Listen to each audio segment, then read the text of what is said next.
Face à ça, face à ces attaques impérialistes occidentales, parfois on peut perdre espoir et du coup il faut le retrouver. Et moi dans notre collectif, on n'est pas nécessairement convaincu que c'est par le droit international qu'on le retrouvera, parce que le droit international il implique au final que celles et ceux qui y croient.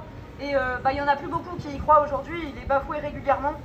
Et du coup dans notre collectif, on pense que c'est plutôt par nos propres forces en réalité qu'on va réussir à se mobiliser contre l'impérialisme occidental en général, mais notamment français. Parce qu'on est en France et donc on peut résister depuis la France. La France, elle est complice de ces attaques contre l'Iran.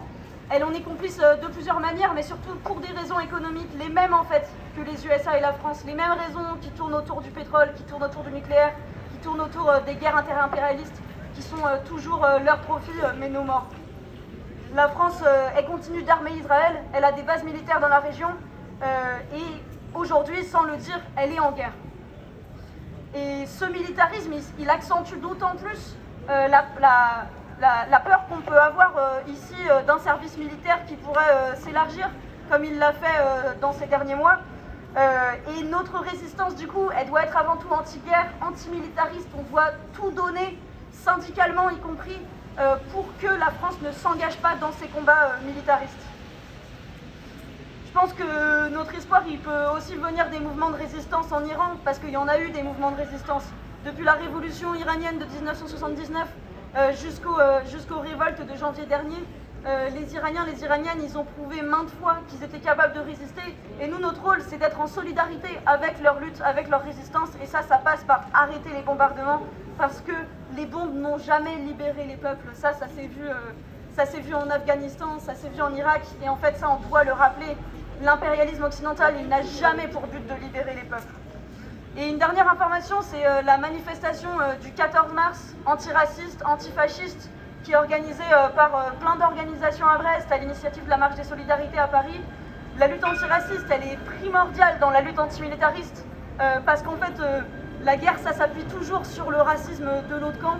Le génocide à Gaza, il s'appuie toujours sur le racisme anti-arabe, anti-musulman, anti-palestinien, que ce soit là-bas ou en France, pour accentuer la répression, pour permettre le génocide à Gaza. Et du coup, je pense qu'on doit être présent dans ces mobilisations antiracistes, dans ces mobilisations antifascistes, et que c'est aussi comme ça qu'on gagnera par la lutte par en bas, la lutte antiraciste. Free, free Palestine! Free, free Palestine! Free, free Palestine! Free, free Palestine! Free, free Palestine! Free, free Palestine! Bon, donc on est d'accord, on ne manifeste pas aujourd'hui, on se réserve pour demain. Et par contre, si vous voulez manifester votre solidarité aussi, il y a des sacs à vendre. Anna, tu ne veux pas les montrer s'il te plaît? Des sacs solidaires avec Gaza que nous vendons. Et donc, acheter à 15 €, prix solidaire. Oui, c'est pour une troupe de Dabke, vous savez, la danse traditionnelle palestinienne, que la FPS fait venir au mois de juin à Brest. On vous en parlera plus longuement après.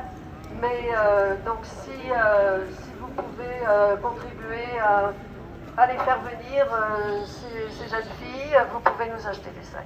Merci.